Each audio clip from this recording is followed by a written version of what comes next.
Winning in Fortnite can be accomplished by any player as long as they follow the strategies that I cover in this video.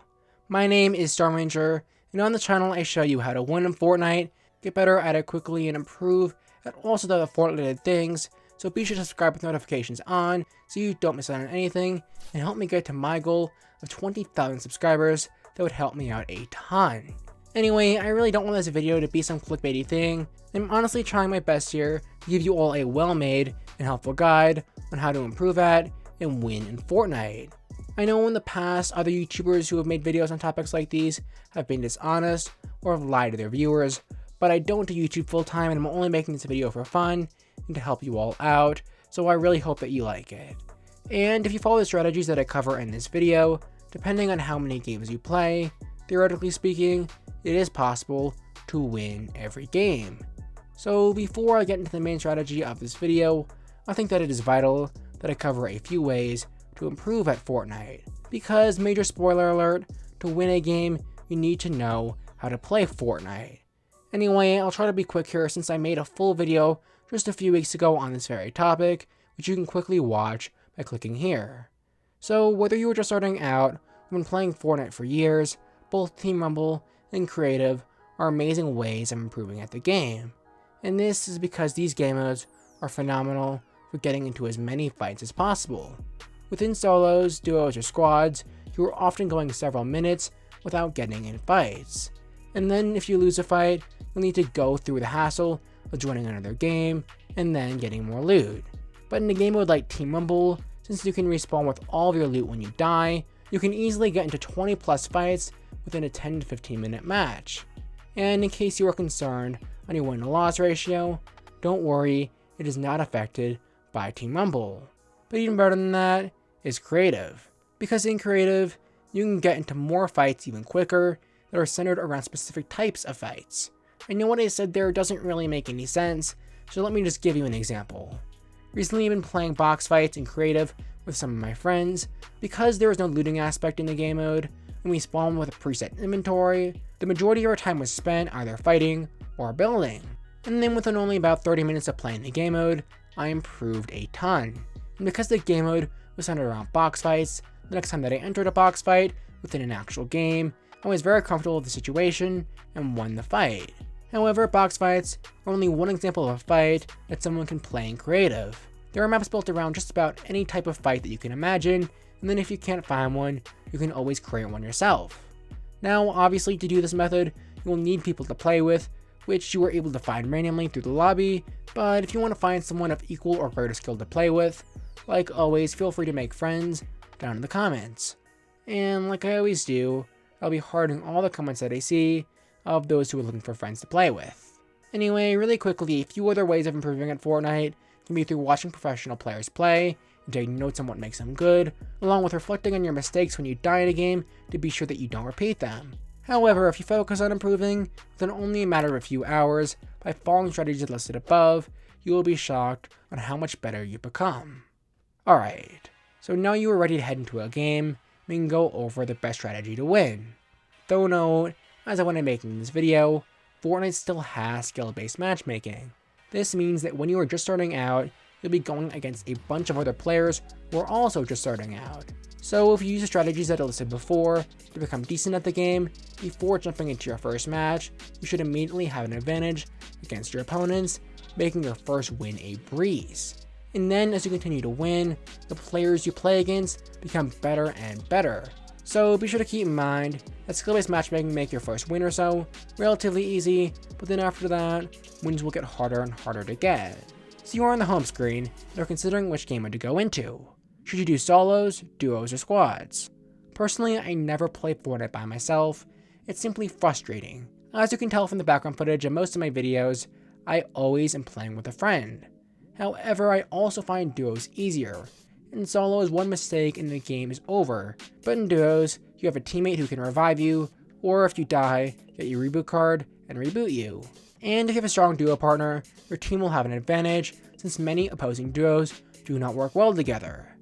And this is especially true on crossplay servers since all of the other teams are on two different devices. And then regarding squads, if you have a strong squad, you'll have an insane advantage, since most squads in general do not work well together. So once again, if you're in need of friends to play with, feel free to make friends down in the comments below. But to keep things simple, let's assume that you're playing in solos, since this will most likely be the game mode that the majority of you all will be playing in. Okay, so you're aware of this, and you're loaded into the lobby of your first game. What do? Well, possibly the most vital tool for winning will be your map. The first thing you should do in any game is check your map, see where the battle bus is flying to and from, and then memorize it. If you don't care for wins, personally this is me, you will want to land somewhere close to where the bus flies over. Usually the most crowded place is the one the bus flies over first, since most players are quite impatient and want to immediately jump out of the bus. And then obviously if you're going for wins, which in this case you are, you will want to land at the location furthest from where the bus flies over, and that way there likely won't be any players.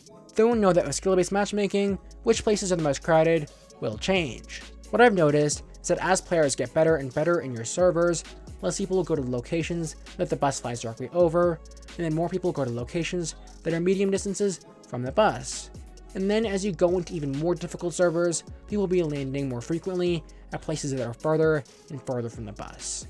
So if you want to get a lot of wins, find 2 to 3 landmarks and/or unnamed locations towards the edges of the map to land at frequently. Memorize the locations of the chests and item spawns so you can quickly and easily get a loadout that you're confident in. Also be sure that there is at least one mobility item near the location so you have a quick method to get to the storm circle that will likely be pretty far away. So nice.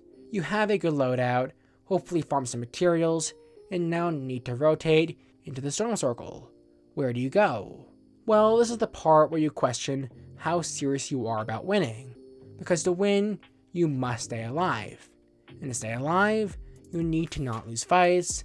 And to not lose fights, you need to not get into any fights to begin with. And to do that, you must avoid players. Now the reason that I say to question how serious you are about winning is because I simply don't recommend avoiding fights when playing the game.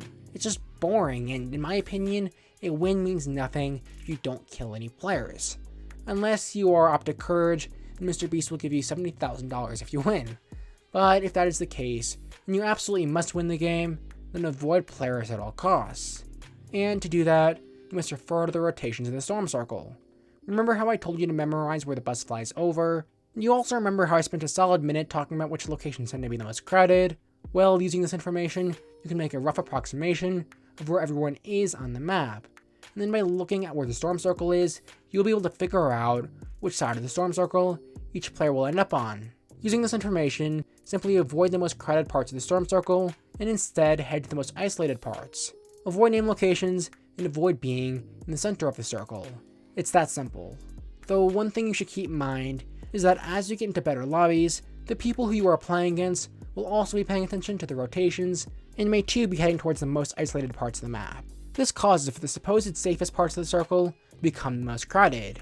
In that case, you might not want to head to the part of the circle that appears to be the most isolated, but instead go somewhere more in between that and the appearing most crowded part of the circle.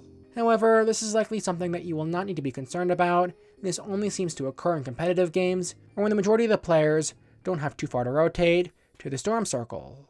So now you find yourself in the final few storm circles with just you and a few other players. What do?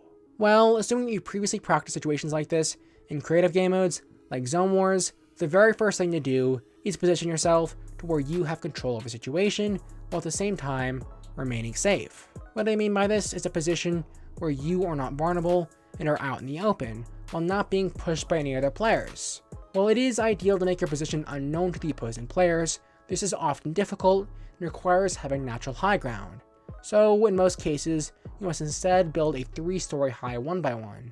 From this point, get an idea of where everybody is in the storm circle. Continue playing passive and watching the opposing players for as long as possible, and stay on the lookout for opposing players who are fighting. Ideally, you'd want to last to where there are only 3 players left, and the 2 opposing players are fighting, so you can third party whoever wins the fight. However, if you're unable to do this, simply head to the next storm circle, build up to high ground, and then pick off the other player as they rotate in from the storm. Again, if you want to be obnoxious, you can use weapons like the minigun and the RPG. And as long as you're careful to follow the strategy, you will win the game.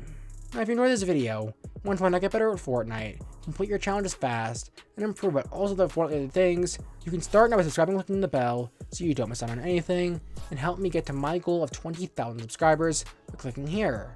And to support me, you can use code StormRanger and buy my merchandise by clicking here. Finally, click this card right here to learn how to get the My Styles quickly. But that is all I have for now. Thank you all so much for watching, and I'll see you all in the next video. Goodbye.